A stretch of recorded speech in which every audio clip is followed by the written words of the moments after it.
Hello everyone, welcome to Tech Guy YouTube channel, and today we are going to start another video on object oriented programming concepts.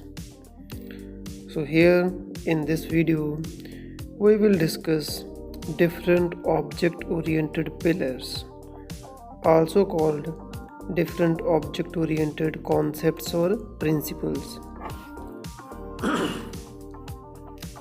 So these pillars or these concepts are the major concepts of any object oriented programming language. So any programming language which is having these concepts, we can call that language is an object oriented language. So these are the four basic pillars by name, as you can see in the diagram. First one is abstraction, then we have inheritance, next is the polymorphism and encapsulation. So these are the four important pillars or concepts or principles of object oriented programming. So let's begin this video and discuss what is the meaning of these four concepts. And here I will explain firstly the basic thing for any object oriented programming is an object. So you must know what is an object. So an object is everything that you see around you, and even you are also an object in real life.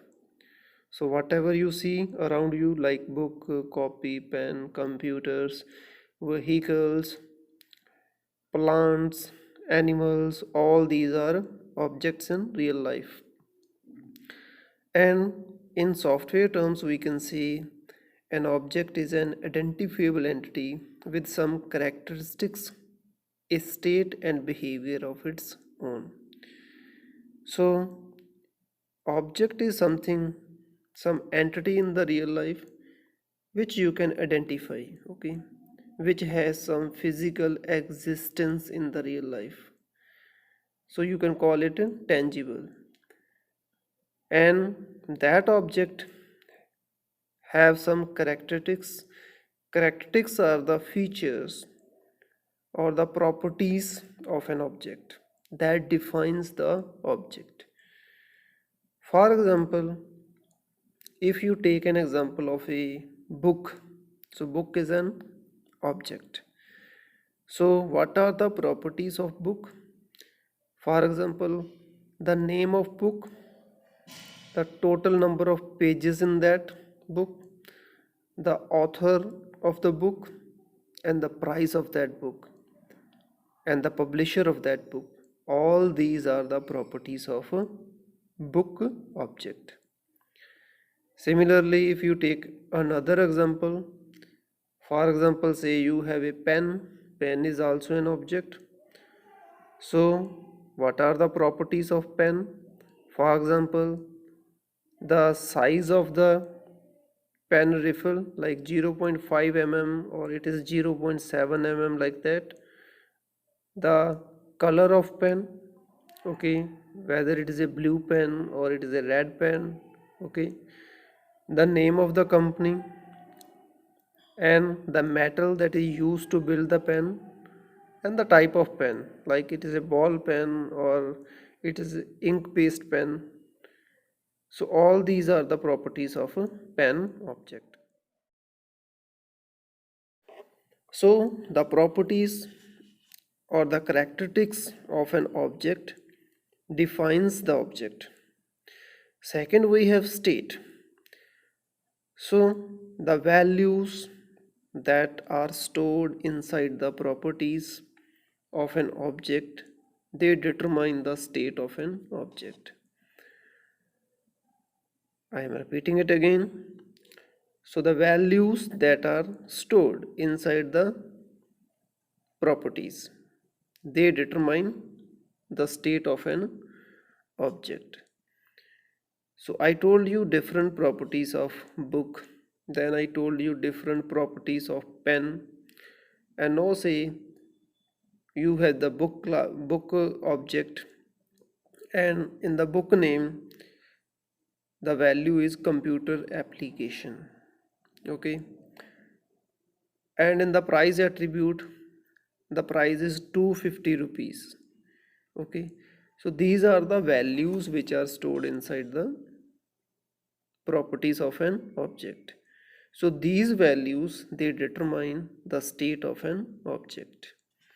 And finally we have the behavior of an object.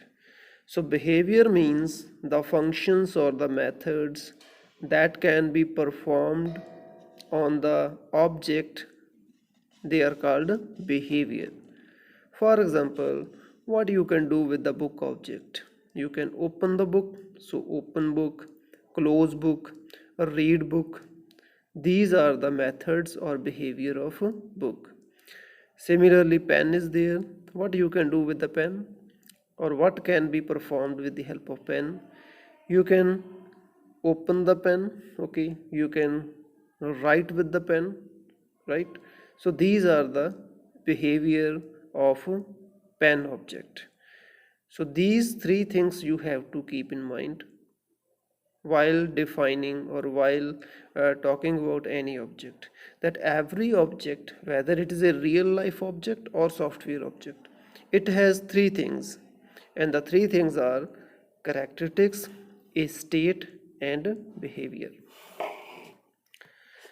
Next we have characteristics are the properties that I already told you, and the behaviors are the operations, means the methods that can be performed on any object. Here I will give you one example. For example, in real life you take any animal like dog is here or car is here, these are the object, and dog is having different characteristics like color, breed, height, and weight. These are the properties or characteristics of a dog object. Similarly, cars properties are manufacturer, who is the manufacturer of car, which is the model number, what is the color of the car, what is the engine type, what is the body type, and what is the cost of car. These are the properties of a car object. Similarly, we have the behavior. What dog can do? It can bark, it can jump, or it can wag its tail, or it can sit. These are the behaviors or methods that can be performed by dog object. Similarly, car. What you can do with the car? You can change its gear, you can start it, you can stop it, you can accelerate the speed, or you can honk it. So these are the behaviors of object car. And then we have the state. For example, the values that are stored inside the characteristics of dog object are color is black, breed is Labrador Retriever, height is 57 centimeters, and weight is 30 kg. So these values, they define the state of an object. Similarly, in the case of car, you have the Maruti as manufacturer, then model is Maruti Suzuki Baleno Delta. Similarly, color is white, engine is 1.2 L4 cylinder, and body type is hatchback, and the cost is 7.5 lakhs. So these are the values which are stored inside the properties of car object. So these determine the state of an object. Next we have a class. So what is a class? Because we are going to start with an object oriented programming like Java. And in any object oriented programming, you start your program with the help of a class. Whatever you need inside a program, whatever you want to declare, though it data members or methods and even main method also, everything is declared inside a class. So nothing will reside outside the class. whatever you want to use, that must be enclosed within a class. So here we have a class in Java is a template, or you can call it a blueprint. Okay, it means a design, or you can also call it a prototype. Okay, so firstly you create a template, means you create a design, or you can say you create a model, okay, for the objects. Firstly you need to create a template, and according to the templates the objects will be created. Without class you cannot create any object. Hence, so class is a template, okay, for the objects. Then you have in Java a class is a unit, okay. So if you want to explain what is a class in Java, then we can say that in Java a class is a unit, okay. So it is a group that wraps two things, that is the data variables and methods, together inside a boundary. So class is a unit, or it is a boundary, okay, and inside the boundary of a class you can define your data variables to store the values, means characteristics of an object, and method. I already told you methods are the functions that define the behavior of an object, okay. So these two things are stored within this boundary of a class. A class do not occupy space in the computer memory. Yes, as I told in the first point, that class is just a template, okay, and with the help of this template objects are created. So class in itself, it do not occupy any memory, okay, in the computer. So you need not to store when we run the program, okay, and your program or your classes, it do not take any memory. Similarly we have a class is objects factory. Yes, why it is object factory? Because you can't create object without class. If class is there, only then you can create the objects. Hence we can say that a class is objects factory. Then we have a class is also called a user defined type. Yes, because class is created by the user, okay, as per his needs. So we can say that class is a user defined type. And finally we have a class is also called abstract data type. So this topic I will tell you in the next point, what is abstract, what is the meaning of abstraction, and according to that we can also call that class is an abstract data type. Here we have an example of a class. So for example, as you can see on the left side, a template or a blueprint is given. It is a class, okay, and it does not exist in real life, okay, because it is just a blueprint, or you can say it is just a map, okay, it is just a model, or it is just a design. And according to that design, on the right hand side you can see you can create objects, and these objects like cars objects are there. First is van, then sedan car is there, then sports car is there, but all these objects they belong to car class, okay. These all objects are created with the help of a blueprint, okay. So these objects, they will occupy space in the memory, but the class in itself, it is just a template. That's why it do not occupy any memory in the computer. Next we have the first pillar of object oriented programming, that is data abstraction. So here let me tell you that what is the meaning of abstraction. Abstraction means to hide something, okay. Abstraction means representing the essential features without including the background details or explanations. Okay, so when you declare something, okay, at that time you also decide what details you want to show and what details you want to hide. So the information which is not relevant for the user, that is hidden inside the class, but the information that is usable, that is needed by the user, that you can represent to the user. So in this way we can say abstraction is a concept in object oriented programming, and with the help of abstraction you can hide something inside a class. With abstraction we can decide what to show and what to hide from the user.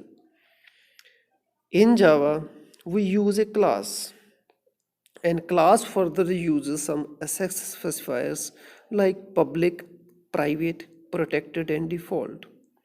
And these access specifiers, they are used to implement data abstraction. For example, suppose some data is there and you are using public with that data. It means public means that data will be visible to all. And if we are using private with some data, it means that data will be visible inside the class only. Okay, so from the outside of the class that data will be hidden. Similarly, we have the protected and default access specifiers. They are used to control the visibility. Okay, public, private, protected and default.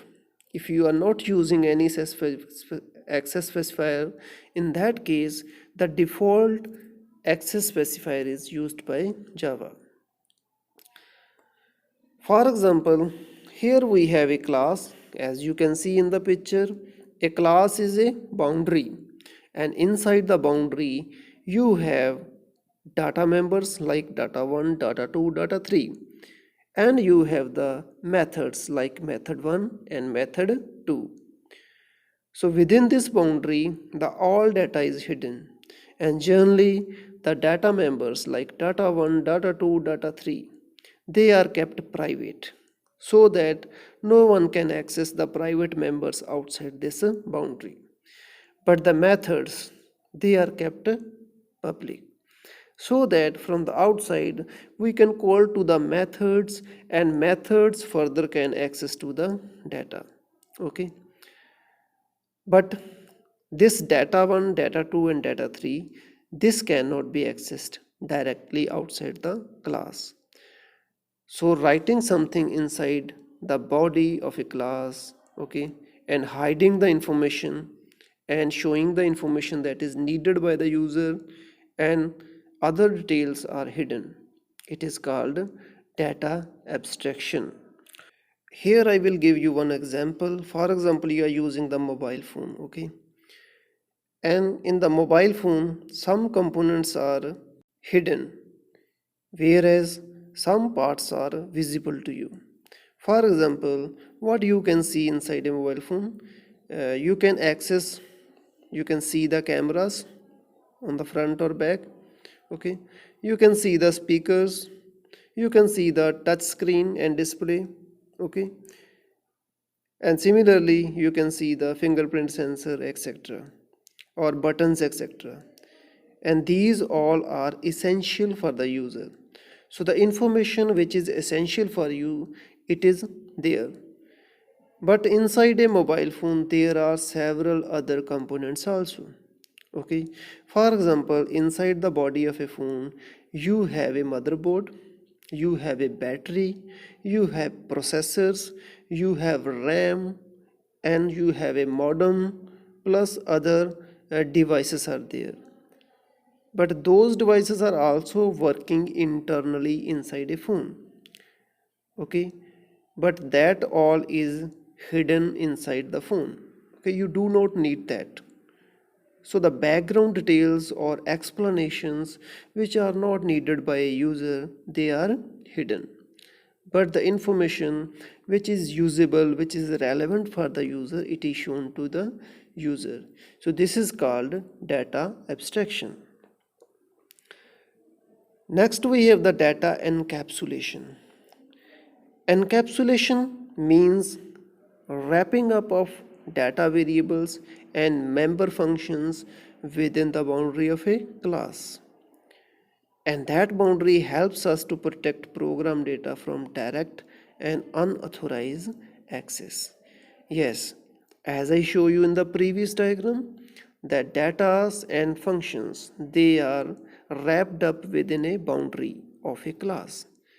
And when you wrap up something inside the boundary of a class, it is called encapsulation. Okay, so everything is wrapped up within the boundary of a class in object oriented programming. So this concept is called data encapsulation. And generally data variables, they are kept private so that to protect those variables from outside access. And the member functions, you can keep them public so that someone can call those functions from outside the class.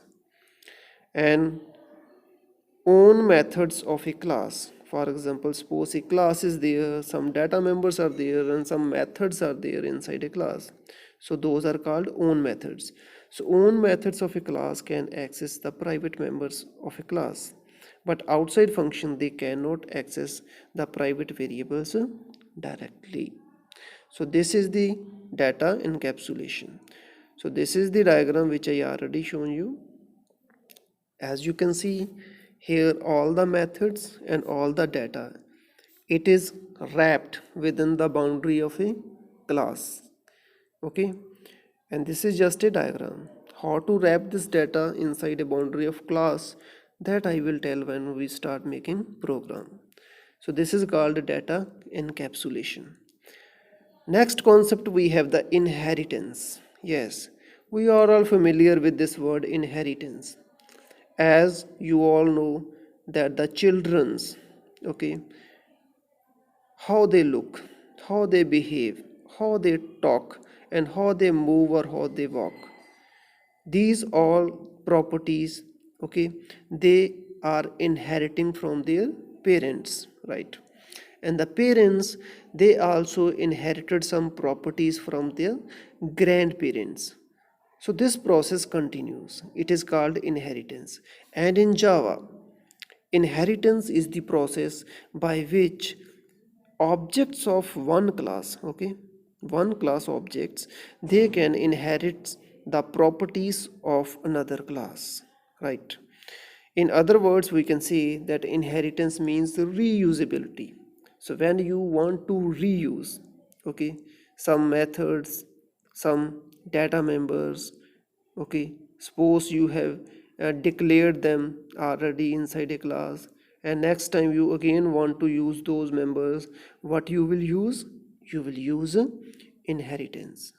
Okay, so with the help of inheritance, it is not needed that you will write the classes or the functions repeatedly. Okay, if something is already declared, you can reuse that with the help of inheritance. So the class whose properties are inherited in another class, okay, that class is called base class or superclass. For example, suppose grandparents and parents, okay, parents are acquiring the properties from grandparents. So in that case, grandparents class will be called super or base class, and your parents class will be called derived class or subclass. So the class that inherits the properties of base class, that is called derived class or subclass. So here you can see in the diagram, here we have a base class and the class name is student. Okay, some features may be there inside the student class, and further we have more classes, that is the science student, Hindi student, and commerce student. And all these students are the derived class, okay, and these derived class, they are reusing the features or the properties of a student class. So science student is also reusing the properties which are already defined inside the student class. Hindi student is also using student as a base class, and commerce student is also using student as a base class.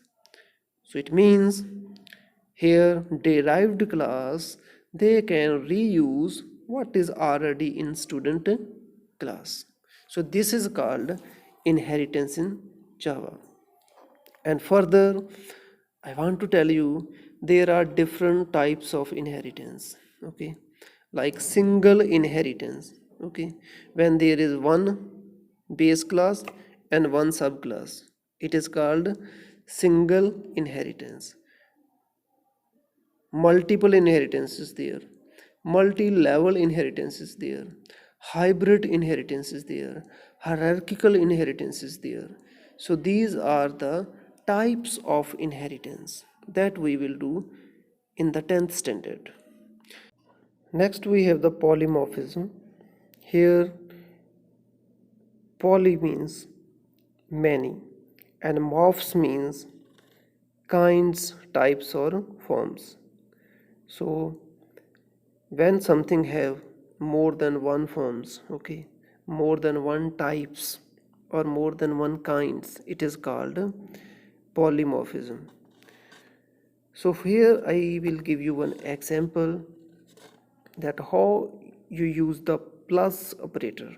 Okay, plus operator, if I say 2 plus 2, okay, then the plus operator will give me answer as 4. Okay, if I give 3 plus 3, the plus operator will give me answer 6. It means this is the one form of plus operator. That plus operator is performing addition on numbers. This is the one form. One thing more is done by the plus operator. Okay, suppose I am using two words, hello plus Java, hello plus Java. In that case, plus operator will give me hello Java as a single sentence. If I am using Java plus programming, so plus operator will return me Java programming as a single sentence. Here in this case, the plus operator is joining the words. Okay, this is the second form. So I told you that plus operator is having two forms, okay, or two types. In one case it is adding up the numbers, and in second type it is joining the words or joining the strings. Okay, but the operator is same. If you are using plus with numbers, then it is adding, but if you are using plus with words, then it is joining. So this type of concept is called polymorphism, when something have more than one types or more than one forms. Then second point is the ability of a method to take more than one forms is called polymorphism. Yes, in Java you can achieve polymorphism with the help of methods. Yes, so the ability of a method means a method can work differently with the different objects. Okay, it is called polymorphism. And polymorphism is achieved with the help of another concept that is called method overloading. So with the help of method overloading, you can implement polymorphism in Java. Okay, see, polymorphism is a concept, and that concept is implemented with the help of method overloading.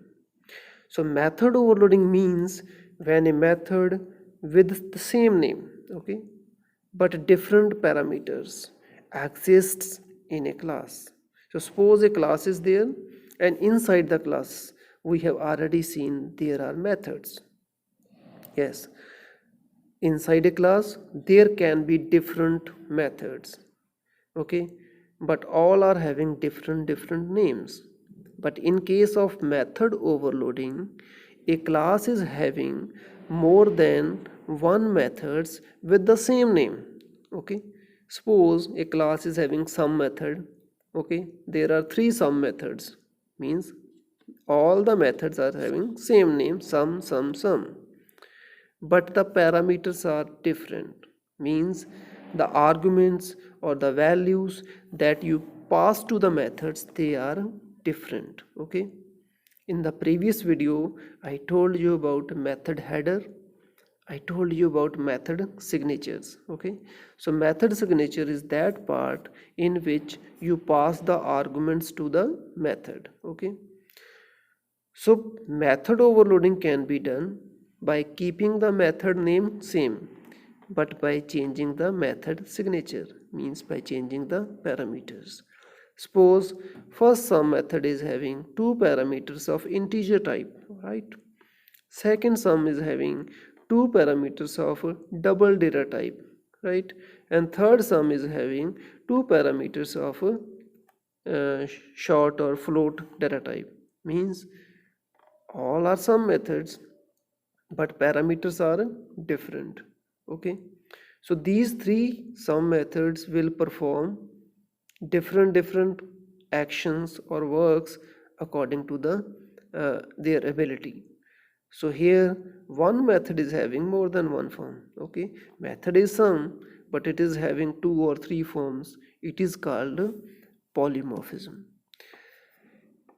Next we have, as you can see in this shape, that we have a shape class, okay, and inside the shape class we have a volume method, okay. Then from the shape class we created an object of cuboid, okay. We created another object cone, and one more is there, cylinder.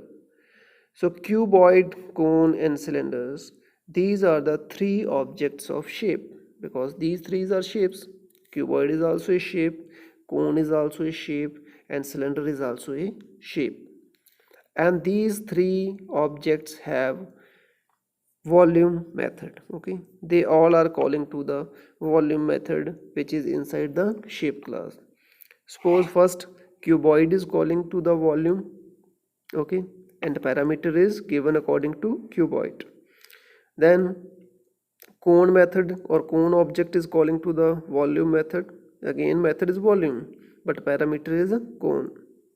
Then cylinder object is calling to the volume method and parameter is cylinder. So in first case volume method will give the volume of cuboid, in second case volume method will give the volume of a cone, and in third case volume method will give the volume of a cylinder, right. So here method name is same but it is having three forms, okay. It is called polymorphism. Next we have benefits of object oriented programming. So the first benefit of object oriented programming is you can easily analysis and design it with the real world objects. Second benefit is the object oriented programming approach is data centric, means your focus or your primary concern is data and its security. Then third is information hiding, as you have done that with the help of abstraction, okay, and with the help of encapsulation you can hide inside the class what data. Then we have data abstraction, it is also relating to the data hiding, so with the help of this you can also hide the data. And then is easy maintenance and debugging, yes, in the future when you need to maintain your program, so some corrections you want to do, some upgradation you want to do in the program of object oriented programming, or when you want to do the debugging, okay. Debugging means finding the errors and correcting them. So this task is very easy in object-oriented programming. And finally, we have the reusability, that is called inheritance. So it is also a plus point of object-oriented programming, that with the help of inheritance, you can reuse whatever is defined earlier. So here we have next limitations of object-oriented programming. So the first limitation is that the relations among the classes have to be sometime created, which makes them artificial. Yes, we have done that with the help of inheritance, you can make a relationship within the class. Okay, but these relationships programmer has to create. These are not automatically created. Second is that the object oriented programming design requires a lot of planning and expertise. Yes, when you are working on object oriented programming design, you need lots of planning, okay, before starting the coding, and you have to be expert of that. And next point is that this is not good at representing non-objects. As you can see, this is object-oriented programming. Everything is object-focused or object-oriented. So whatever can be represented in the form of objects, that can be implemented in it. And if anything is there in the life that is non-objects, they cannot be represented with the help of object-oriented programming. So that's all in this video. Thanks for watching Tech Guy.